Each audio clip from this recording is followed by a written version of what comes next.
مسیح یسوع کے بابرکت اور زندہ نام میں آپ سب پر سلامتی حاصل ہو۔ میں شگفتہ نسرین بنیادی کیتھولک مسیحی تعلیم کا پروگرام مکاشفہ کی تشریح و تفسیر لے کر آپ کی خدمت میں حاضر ہوں۔ ناظرین، آج ہم مکاشفہ کی کتاب کے باب نمبر 10 اور اس کا حصہ دوم آپ کے سامنے پیش کریں گے۔ اس کی تشریح و تفسیر کرنے کے لیے میرے ساتھ اسٹوڈیو میں موجود ہیں مبشر انجیل صابر سیمل صاحب۔ لیکن ناظرین، اس سے پہلے آپ ہمارے چینل کو سبسکرائب کیجئے، پروگرام کو لائک اور شیئر ضرور کیجئے، یہی سوچ کر کہ انجیل کو پھیلانا یہ کام ہمارا ہے۔ جی بابو جی، میں اپنی طرف سے اور کیتھولک ناظرین کی طرف سے آپ کا پروگرام میں خوش آمدید کہتی ہوں۔ شکریہ ناظرین، آج ہم مقدس یوحنا کا مکاشفہ، مقدس یوحنا رسول کی معرفت ہم تک پہنچا ہوا مکاشفہ، اس کا باب نمبر 10 حصہ دوم جو ہے اس میں آج ہم شامل ہیں، اور یہ ہم باب نمبر 10 کی 6 آیت سے جو ہے وہ شروع کریں گے کہ جیسے ہم نے پہلے ایپیسوڈ میں دیکھا کہ زندہ خدا کی قسم، زندہ خدا کی قسم کھانا یہ خدا کی ذات کی قسم ہے، اور وہی ہے جو ہمیشہ سے ہمیشہ تک زندہ رہتا اور سلطنت کرتا ہے۔ تو یہیں سے جو ہیں وہ آج ہم یہ سلسلہ شروع کریں گے۔ میڈم جی ہم سب کے لیے 6 آیت جو ہیں وہ پڑھیں گے۔ مکاشفہ کی کتاب باب نمبر 10 اور اس کی 6 آیت۔ اور اس کی قسم کھائی جو عبدالآباد تک زندہ رہتا ہے، اور جس نے آسمان کو اور جو کچھ اس میں ہے، اور زمین کو اور جو کچھ اس پر ہے، اور سمندر کو اور جو کچھ اس میں ہے خلق کیا، اب اور دیر نہ ہوگی۔ ناظرین، ہم دیکھتے ہیں کہ اور اس نے ہمیشہ زندہ رہنے والے کی قسم کھائی۔ یہ خدا کی صفت ہے، کیونکہ وہ ہمیشہ سے ہمیشہ تک زندہ رہتا ہے، اور وہ ازلی ہے، وہ ابدی ہے، اور یہ صرف اور صرف خدا کی ذات میں پایا جاتا ہے، اور خدا کی ذات ہے جو ہمیشہ سے ہمیشہ تک ہے۔ باقی تمام چیزیں جو ہیں وہ خلق کی جاتی ہیں، خلق ہوتی ہیں، اور خلق کرنے والا بھی خدا ہی ہے۔ تو ہم دیکھتے ہیں کہ کیونکہ اس وقت لوگوں کے لکڑی کے، سونے کے، پتھر کے خدا تھے، تو وہ سب کے سب مردہ خدا تھے، وہ ہے ہی نہیں۔ اس لیے ہم دیکھتے ہیں کہ اسرائیل کا خدا زندہ خدا ہے جو اپنی ہستی کو انسانوں پر ظاہر کرتا ہے۔ تو باقی سب جو ہیں یہ سب کے سب خیالی خدا ہیں، خیالی طور پر جو ہیں وہ پہلے ذہن میں بنتے ہیں، اور پھر پتھروں سے، لکڑی سے، سونے سے، دھاتوں سے جو ہے وہ بنائے جاتے ہیں۔ تو اس لیے ہم دیکھتے ہیں کہ جب حضرت موسیٰ جو ہے خدا سے پوچھتا ہے کہ تیرا نام کیا ہے، تو خدا کہتا ہے کہ میں ہوں، یعنی میں موجود ہوں، زندہ خدا ہوں، میں موجود خدا ہوں، دوسروں کے خداؤں کی طرح نہیں، کیونکہ وہ موجود نہیں ہیں، وہ خیالی ہیں، وہ حرکت نہیں کر سکتے، وہ سن نہیں سکتے، لیکن میں خدا ہوں، زندہ خدا ہوں، ایک ہستی، ایک پرسنالٹی، لیکن میں موجود خدا ہوں، وہ جو ہے، جو ہمیشہ ماضی میں تھا، جو ہمیشہ حال میں ہے، جو ہمیشہ مستقبل میں رہے گا۔ تو اسی صفت کو ہم دیکھتے ہیں کہ خداوند یسوع مسیح کے لیے مقدس یوحنا رسول جو ہیں وہ اس طرح سے پیش کرتے ہیں کہ مکاشفہ کی کتاب میں یوں بتایا گیا ہے کہ جو تھا، جو ہے، اور جو آنے والا ہے، جو مستقبل میں رہے گا۔ تو اس تینوں زمانوں کے اندر جو ہے وہ یسوع مسیح کی ہستی جو ہے اس کو پیش کیا گیا ہے، یعنی یسوع مسیح کو جو ہے وہ خدا کے طور پر پیش کیا گیا ہے، خدا کے طور پر، بلکہ وہ خدا ہے، اس حقیقت کو جو ہے وہ پیش کیا گیا ہے اس کتاب میں۔ اگر ہم دیکھنا چاہیں تو آپ ایک اور حوالہ دیکھ سکتے ہیں، خروج کی کتاب، اس کا 13واں باب، اس کی 14ویں آیت۔ خدا نے موسیٰ سے کہا کہ میں ہوں جو ہوں، اور اس نے کہ تو بنی اسرائیل سے یوں کہنا کہ وہ جو ہے اس نے مجھے تمہارے پاس بھیجا ہے۔ تو ہم نے دیکھا کہ یہوہ پاک خدا، زندہ خدا، جو کلام کرتا ہے، جو بات کرتا ہے، جو ابتدا ہے، انتہا ہے، اور جس نے ساری کائنات کو پیدا کیا، یسوع مسیح بھی خدا کا بیٹا ہے، وہ بھی خدا ہے، اس لیے سب کچھ اسی کے وسیلے سے پیدا ہوا۔ اس لیے اگر ہم یوحنا رسول کی انجیل جو ہے اس کا آغاز دیکھیں تو وہ اسی بات سے آغاز ہوتا ہے کہ ابتدا میں کلمہ تھا، کلمہ خدا کے ساتھ تھا، یہ کلمہ خود خدا تھا، جو کچھ بھی پیدا ہوا اسی کلمے کے سبب سے پیدا ہوا۔ کوئی بھی چیز جو اس دنیا میں خلق کی گئی ہے اس کلمے سے ہٹ کر نہیں ہے، بلکہ اسی کلمے کی قدرت سے پیش کی گئی ہے، اور یسوع مسیح جو ہے وہ خدا ہے اور تمام چیزوں کا خالق ہے۔ پھر ہم دیکھتے ہیں کہ فرشتے نے کہا کہ اور اب دیر نہ ہوگی۔ تو یہاں پر اگر ہم آیت کو پڑھیں تو لکھا ہے اور اب اور دیر نہ ہوگی، تو اس لیے جو کہتے ہیں کہ پہلا اور جو ہے شاید وہ ٹھیک نہیں ہے، وہ ترجمے میں زیادہ لکھا گیا ہے، تو یہ ہے کہ اب اور دیر نہ ہوگی۔ تو اس لیے یہ کلیسیا کے لیے تسلی کی بات ہے، تشفی کی بات ہے، اطمینان کی بات ہے کہ خدا انصاف جب کرتا ہے تو پھر دیر نہیں ہو سکتی، کیونکہ وہ مالک ہے، اور وہ جب انصاف کرتا ہے تو پھر دیر نہیں ہوگی، انصاف ہوگا۔ تو اس لیے مبارک وہی ہوگا جو ان سچائیوں کو تھامے رہے گا۔ تو اس لیے خدا ہمیں برکت دے کہ ہم ان سچائیوں کو تھامے رہیں، یہ ہمارا ایمان ہے، اور یہ ایمان ہی ہمیں جلالی زندگی تک لے کر چلتا ہے۔ تو ہم آیت نمبر 7 دیکھیں۔ بلکہ ساتویں فرشتے کی آواز کے دنوں میں جب وہ نرسنگا پھونکنے لگے گا تو خدا کا بھید پورا ہوگا، جس طرح اس نے اپنے بندوں انبیاء کی معرفت خوشخبری دی تھی۔ تو یہاں پر ہم دیکھتے ہیں بلکہ 7واں فرشتہ جو ہے اس کی آواز کے آخر کے دنوں میں اس کی آواز کے ساتھ ہی نرسنگا پھونکا جائے گا اور خدا کا بھید جو ہے وہ پورا ہو جائے گا، جس طرح اس نے اپنے بندوں انبیاء کی معرفت خوشخبری دی تھی۔ جب عدالت ہونی ہے اس وقت 7واں نرسنگا پھونکا جائے گا، اور اس وقت خدا کا بھید پھر عیاں ہو جائے گا، کامل صورت اختیار کرے گا، اور خدا کے پوشیدہ ارادے ہیں وہ پورے ہو جائیں گے کہ خدا ہمارے لیے کیا چاہتا ہے۔ ہم نے کہا نا، ہم ہمیشہ ایمان میں سکھاتے ہیں کہ ہر ایک شخص کے لیے خدا کا منصوبہ ہے، اور اس کا منصوبہ ہر ایک شخص کے لیے اچھا ہے، ہماری سوچوں سے زیادہ اچھا ہے۔ لیکن اگر ہم جو ہیں ایمان میں، راست بازی میں، سچائی میں نہیں چلتے، تو ہم خوبصورت منصوبے کو اپنے ہاتھوں سے، جو خدا نے ہمارے لیے خوبصورت منصوبہ بنایا ہے، ہم اس کو بدصورت کر دیتے ہیں۔ جب ہم کلام کے مطابق جو ہے اپنا عمل اور کردار جو ہے وہ پیش نہیں کرتے، تو ہم خدا کے خوبصورت منصوبے کو برباد کرتے۔ تو لکھا ہے کہ آخر میں خدا کا منصوبہ جو ہے وہ ظاہر ہو جائے گا، جس طرح اس نے اپنے انبیاء کی زبانی خوشخبری دی، وہ سب کی سب جو ہیں وہ پوری ہو جائیں گی، اور یہ نبوت کی کتاب جو ہے یہ پوری ہو جائے گی۔ تو اس لیے اس کے اندر جو انسانی زندگی کے لیے، بنی نوع انسان کے لیے خوشی ہے، وہ اس ایمان کو تھامے رہنا، اور اس ایمان پر قائم رہنا، اور اس ایمان کے گواہ بن کر اپنی زندگی کے دنوں کو اس زمین پر پورا کرنا ہے۔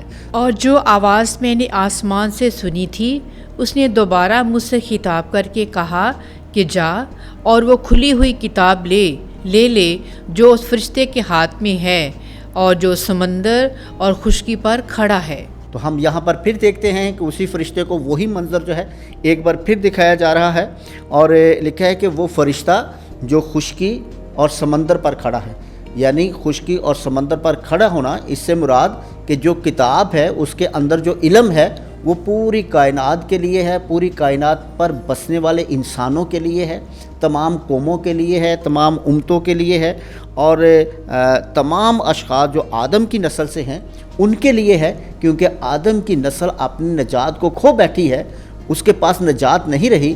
اب خدا کا بیٹا جو نجات دینے والا ہے، نجات دہندہ ہے، اسی کو مکاشفہ کے طور پر مقدس یوحنا رسول جو ہے وہ پیش کرتے ہیں، اور کتاب کو پیش کرتے ہیں کہ اس کتاب کو لے، اس سے لے، اور یہ ساری کتاب جو ہے پوری دنیا کے لیے ہے، اس لیے یہ کتاب لے، کیونکہ تو خدا کا مبشر اور خدا کے کلام کو دوسروں تک پہنچانے والا اور مکاشفہ کا انکشاف کرنے والا ہے۔ ہاں جی۔ تب میں نے اس فرشتہ کے پاس جا کر اس سے کہا کہ یہ چھوٹی سی کتاب مجھے دے دے۔ اس نے مجھ سے کہا کہ لے اور اسے کھا جا، یہ تیرا پیٹ تو کڑوا کر دے گی، مگر تیرے منہ میں شہد کی طرح میٹھی لگے گی۔ تو یہاں پر ہم دیکھتے ہیں کہ مقدس یوحنا رسول جو ہیں وہ اس فرشتے کے پاس جاتے ہیں جو عالمگیر پیغام لے کر آیا ہے، نجات کا پیغام اس کے ہاتھ میں ہے۔ تو وہ یوحنا رسول کہتا ہے کہ یہ کتاب مجھے دے دے۔ تو پھر ہم دیکھتے ہیں کہ فرشتہ اس سے مخاطب ہو کر کہتا ہے کہ یہ کتاب تو لے اور اس کتاب کو کھا جا، اس کتاب کو کھا جا۔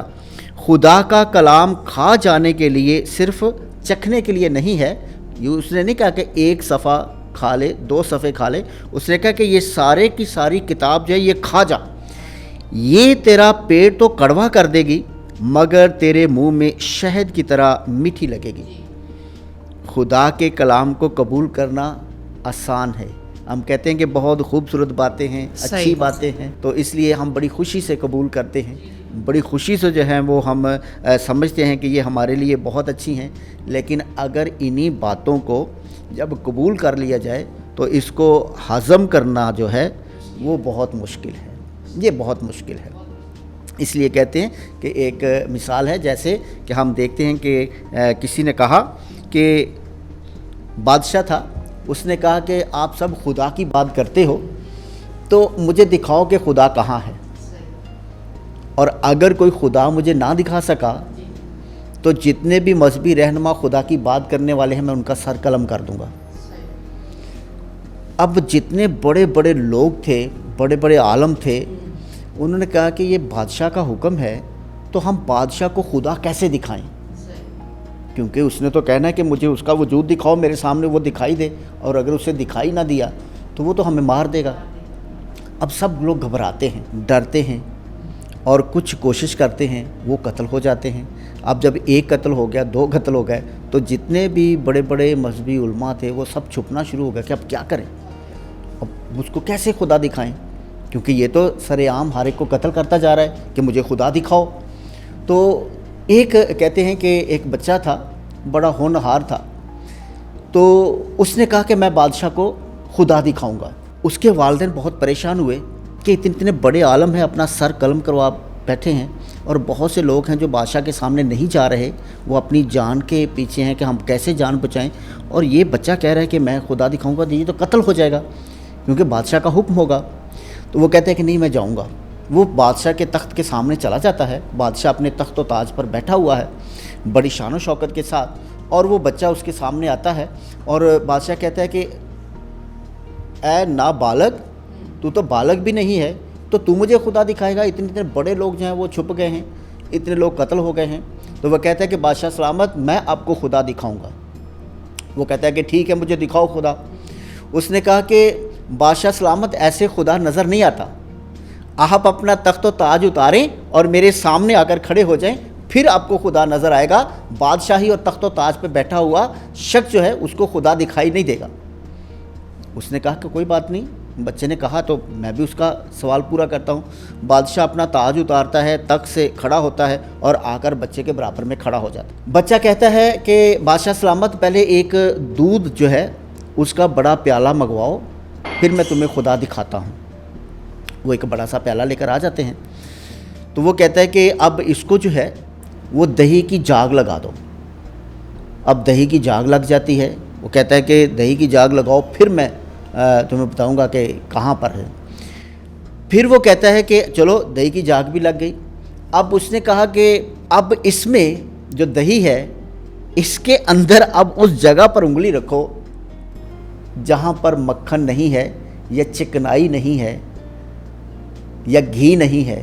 تو اس نے کہا کہ بیٹا ایسا نہیں ہوتا, ابھی پہلے دودھ تھا, اب یہ دہی ہو گیا ہے, اب اس کو جو ہے وہ رڑک دیں گے, اچھے طریقے سے اس کو مکس کریں گے, پھر یہ اپنی جب جوش میں آئے گا تو پھر اس کا مکھن جو ہے وہ باہر آ جائے گا, اور مکھن کو ہم جو ہے وہ گرم کریں گے تو پھر گھی بن جائے گا. لیکن اس کے اندر ہے گھی, لیکن ایسا کوئی مقام بھی نہیں ہے کہ جہاں گھی نہ ہو تو میں انگلی رکھوں. تو اس نے کہا کہ بادشاہ سلامت, ایسے ہی خدا بھی ہے. اگر آپ خدا کو دیکھنا چاہتے ہیں تو پہلے آپ کو ایمان کی جاگ لگ جائے گی. آپ ایمان لائیں گے تو سمجھو وہ جاگ لگ گئی, یعنی کہ آپ نے ایمان کو قبول کر لیا. آپ نے, جیسے ہم نے کہہ رہے ہیں نا, خدا کے کلام کو اندر لینا یہ بہت آسان ہے, تم اندر لے لو گے. لیکن جب اندر لے لو گے تو پھر تم اچھے طریقے سے رڑکے جاؤ گے. اس دنیا میں جب بھی جو سچائی سامنے آتی ہے تو تاریکی اس کا پیچھا کرتی ہے. تو اس لیے تاریکی جو ہے وہ نہیں چھوڑتی, مقابلہ ہے اس دنیا میں. تو اس لیے تم اچھے طریقے سے جو ہے وہ رڑکے جاؤ گے اور اس کے بعد تم خالص بن جاؤ گے، اور جب خالص بن جاؤ گے تو پھر جیسے مکھن کو تم دیکھ سکتے ہو، گھی کو دیکھ سکتے ہو، اسی طرح تم پھر خدا کو بھی دیکھ سکتے ہو۔ تو یہ رول ہے خدا کو دیکھنے کا۔ اس لیے میں نے کہا کہ کلام کو قبول کرنا تو منہ میں شہد کی مانند ہے، لیکن اس پر قائم رہ کر اس کی گواہی دینا اور اس میں آگے بڑھنا یہ مشکل کام ہے، یہ مشکل کام ہے۔ یہ خدا کے کلام سے فتح حاصل ہوتی ہے، وہ بہت میٹھی ہے۔ کڑواہٹ کے لیے جو ہے، کڑواہٹ کوشش ہے، سچائی میں آگے بڑھنے جو ہے یہ کوشش جو ہے یہ کڑواہٹ کی مانند ہے، یہ آپ کو آسانی سے آگے نہیں بڑھنے دیتی۔ تو اس لیے جب آپ آگے بڑھتے ہیں، فتح پاتے ہیں، تو پھر جو ہے وہ آپ خدا کو، ایمان کو اور سچائی کی قوت اور طاقت اور خصوصی طور پر خدا کے پاک روح کی قوت اور طاقت کو سمجھتے ہو کہ یہ اس کے وسیلے سے آگے بڑھی ہے۔ تو یہ مسیحی زندگی کا قاعدہ ہے، مسیحی زندگی کا حاصل ہے۔ مسیحی شخص اس وقت مبارک ہے جب اس پر صلیب لدی ہوئی ہو، یہ نہیں کہ منہ سے، صرف باتوں سے نہیں، بلکہ اس پر صلیب لدی ہوئی ہو، تب مسیحی شخص مسیحی ہوتا ہے۔ دکھ جو مسیحی کے حصے کے ہیں، دکھ جو خدا کے کلام کی خاطر اٹھاتے ہیں، وہ مبارک ہیں اور وہی خدا کو، وہی ایمان کو سمجھتے ہیں۔ اور اس لیے یہ کتاب جو ہے یہ ایمان کی مضبوطی کی کتاب ہے۔ اس لیے شروع میں پہلی صدی میں اس کا اگر ہم سیاق و سباق جانیں گے تو ہمیں اس کتاب کی سمجھ آئے گی کہ ان پر دکھ لدے ہوئے تھے، وہ دکھوں کے نیچے پس رہے تھے، اور ان کو یہ تسلی دی جا رہی تھی کہ فکر نہ کرو، تم جو دکھ برداشت کرتے ہو یہ سچائی کی خاطر ہے۔ تو اس لیے مکاشفہ کی کتاب بالخصوص پہلی صدی میں دکھ اٹھانے والے لوگوں کے لیے ہے، اور بالعموم قیامت تک جو یسوع مسیح پر ایمان لاتے ہیں اور یسوع مسیح کی خاطر جو دکھ اٹھاتے ہیں ان کے لیے تسلی کی کتاب ہے۔ تب میں نے اس چھوٹی سی کتاب کو اس فرشتے کے ہاتھ سے لے لیا اور اسے کھا گیا۔ وہ میرے منہ میں تو شہد کی طرح میٹھی لگی، اور جب میں اسے کھا گیا تو میرا پیٹ کڑوا ہو گیا۔ تو اس لیے ہم نے دیکھا کہ کس طرح سے خدا کا کلام قبول کرنا بہت اچھا لگتا ہے کہ بہت خوبصورت اچھی باتیں ہیں، جی ایسے ہی۔ لیکن جب ان باتوں کو آپ رائج کریں گے اپنی زندگی میں تو بہت زیادہ مشکلات آئیں گی۔ لیکن یہ مشکلات جو ہیں یہ بھی فائدے کے لیے ہیں، کیونکہ یہ ہمیشہ ایمان کو مضبوط کرتی ہیں۔ جب مسیحی لوگوں پر ظلم ہوا، جب مسیحی لوگوں پر تشدد ہوا، جب اعزار ثانیہ دنیا میں آئی، جب سچائی کے نام پر انسانوں کو قتل کیا گیا، ہمیشہ ایمان پروان چڑھا، ہمیشہ ایمان مضبوط ہوا۔ اس لیے مسیحی ایمان کے لیے تو کہتے ہیں کہ شہیدوں کا جو خون ہے اصل میں وہی مسیحی مذہب کی بنیاد اور بیج ہے، کیونکہ اسی سے ایمان پروان چڑھتا ہے۔ تو اس لیے ہمیں اس سے گھبرانا نہیں ہے کہ یہ پیٹ کو کڑوا کر دینا، گھبرانا نہیں ہے، کیونکہ بہت سی ایسی میڈیسن ہیں جو کڑواہٹ سے ہی فائدہ پہنچاتی ہیں۔ تو اس لیے اگر مسیح کے نام پر ہمیں دکھ اور تکلیفیں آتی ہیں تو یہ ہمیں نقصان نہیں بلکہ کسی نہ کسی صورت میں ایمان میں وہ فائدہ پہنچا رہی ہوتی ہیں۔ 11ویں آیت، اور مجھ سے کہا گیا کہ ضرور ہے کہ تو پھر بہت سی امتوں اور قوموں اور زبانوں اور بہت بادشاہوں کے بارے میں نبوت کرے۔ تو ہم نے دیکھا کہ جس طرح سے فرشتے کو ہم نے دیکھا کہ ایک قدم اس کا خشکی پر تھا، ایک سمندر پر تھا، تو یہ ساری قوموں کے لیے، امتوں کے لیے، زمانوں کے لیے اور پوری آدم کی نسل کے لیے ہے۔ تو اس لیے لکھا ہے، اور اس نے مجھ سے کہا کہ ضرور ہے کہ تو پھر بہت سی امتوں اور قوموں اور زبانوں اور بہت سے بادشاہوں، علماء، یعنی جو کتاب ملتی ہے اس کا مطلب یہ ہے کہ تجھے پھر منادی کرنا ہے، تبلیغ کرنا ہے، رسالت دینی ہے، خوشخبری پھیلانی ہے، اور یہ کسی خاص طبقے کے لیے نہیں ہے، آدم کی نسل کے لیے ہے۔ ان نبوتوں میں جو اس نے کرنا ہے ان میں خدا کی عدالتیں پائی جاتی ہیں جو ساری دنیا کی اقوام اور ان کے لیڈروں کے خلاف ہیں۔ 7واں نرسنگا ہے فتح کا نشان، یعنی مسیحوں کو فتح ہوگی۔ دکھوں اور جد و جہد کے بعد دوسری قوموں اور سرداروں اور ان کے لیڈروں اور بادشاہوں کی عدالت ہوگی، ان کو سزا ملے گی۔ کیوں؟ کیونکہ انہوں نے ستایا، خدا کے لوگوں کو ستایا، خدا کی امت کو ستایا، اور اب جب بادشاہوں کا بادشاہ آئے گا تو ان کو سزا ملے گی، وہ دیر نہیں کرے گا۔ ان کے بادشاہوں کے لیے نبوت یہ ہے، ان کے سردار اور ان کے لیڈر ہیں، ان کو سزا ملے گی، ضرور سزا ملے گی۔